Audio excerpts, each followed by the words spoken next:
The only person standing between you and your victory is the one you see in the mirror every single morning. Do you want to win? I mean truly win, not just survive another day, not just get by, not just hope things get better, but actually win. But what if the biggest battle isn't out there, but in here? Stoicism isn't about being passive or just accepting your fate. It's not about surrendering to circumstances or pretending everything is fine when it's not. It's about taking absolute, unwavering control. It's the art of turning inward when the world is screaming for your attention. Think of yourself as a fortress. The enemy can knock on the gates, but the treasure inside, your mind, is untouchable if you don't open the door. So, how do we build this inner fortress? The answer is painful, yet simple. First, you have to burn the maps. There is no blueprint to your unique life. If you're following someone else's path, you are working on their empire, not yours. If you're living by someone else's rules, you're playing someone else's game. The only authority over your life is the one you refuse to give away. Now, consider your day. Every interaction, every distraction. Are you even present for any of it? Most people spend their lives reacting to texts, to opinions, to noise. But the Stoic warrior doesn't react. He observes, chooses, and acts. Marcus Aurelius wrote to himself, "You have power over your mind, not outside events. Realize this, and you will find strength." That's not philosophy. That's survival code. Let's talk about the distraction trap. You know it well. The phone buzzes. You check it. 30 minutes vanish. That's not a break. That's a robbery. Every minute you give to something irrelevant is a minute stolen from your future self. So here's the Stoic challenge. Can you go 1 hour today with 0 interruptions? No checking, no responding, no peeking. Just you, your work, and your mission. Distraction is the grave where greatness is buried. But focus isn't just about blocking out the bad. It's about inviting in the good. What are you feeding your mind? The Stoics ate philosophy for breakfast. Seneca read daily. Epictetus drilled his students with questions. They didn't wait for inspiration. They cultivated it like a garden. If you're not feeding your mind with wisdom, you're feeding it with weeds. Now let's get uncomfortable. What happens when you fail? When the world doesn't cooperate? Do you break or do you bend? The Stoic knows that obstacles are not stop signs. They are raw material. Adversity is the forge. Every rejection, every delay, every betrayal, it's fuel. Marcus called it the art of acquiescence, not giving up, accepting reality so you can reshape it. Here's the paradox. To win, you must stop trying to win. Wait, what?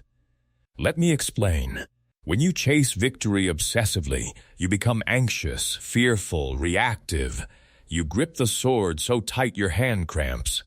But when you focus purely on the process, the reps, the discipline, the daily habits, victory becomes a byproduct. The Stoic doesn't cling to the outcome. He clings to excellence.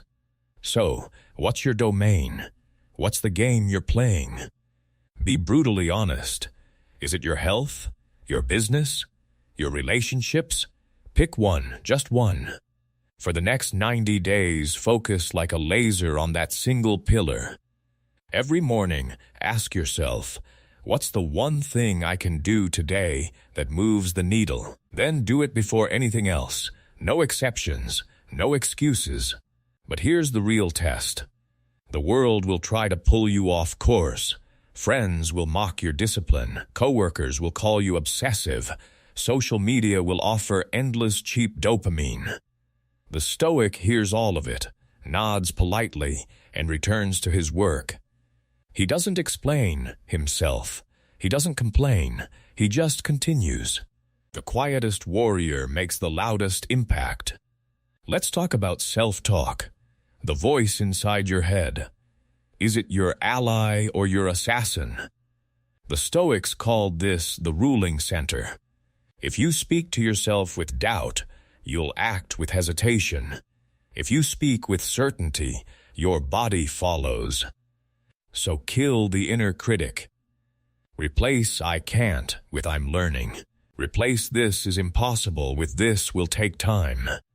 Language shapes reality. Now visualize your future self. 1 year from today. Who is that person? She's stronger, more patient, unshakable. She didn't get there by accident. She got there by focusing on herself when everyone else was distracted. She said no to 1,000 things so she could say yes to one masterpiece. That future you is watching you right now. Don't disappoint her. And what about regret? The Stoic doesn't dwell on yesterday. He learns from it, then releases it. The past is a ghost. Why let it haunt you? Epictetus said, "It's not what happens to you, but how you react to it that matters.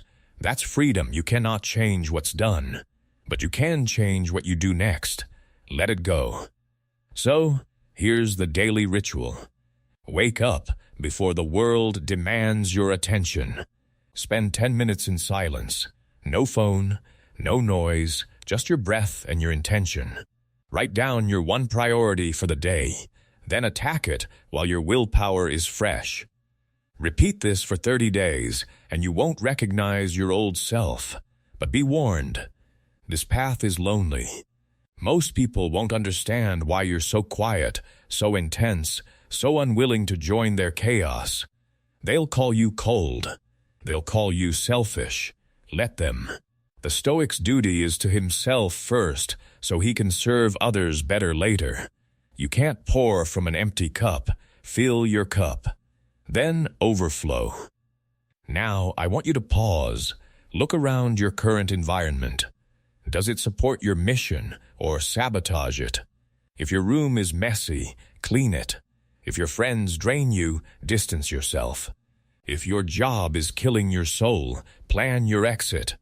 The Stoic doesn't whine about his cage, he builds a key. And finally, the ultimate test. Will you still focus when no one is watching? When there's no applause? No recognition? No reward? That's when character is built. That's when champions are forged. Victory isn't the trophy. Victory is the 1,000 invisible mornings you showed up when it would have been easier to sleep in. Show me your habits, and I'll show you your future. So let's end where we began. Look in the mirror. That person staring back at you? He is the only obstacle. He is also the only solution. The world will not save you. No guru will hand you the secret. It's just you, your focus, your will, your choice. So what will you choose today? Not tomorrow, not Monday. Today, right now. Close this video, take out a piece of paper, and write down one thing you will commit to. Then start. The Stoic doesn't wait for the perfect moment. He creates it. Your future self is starving for your attention. Feed him. Start now. Focus on you. Until you win.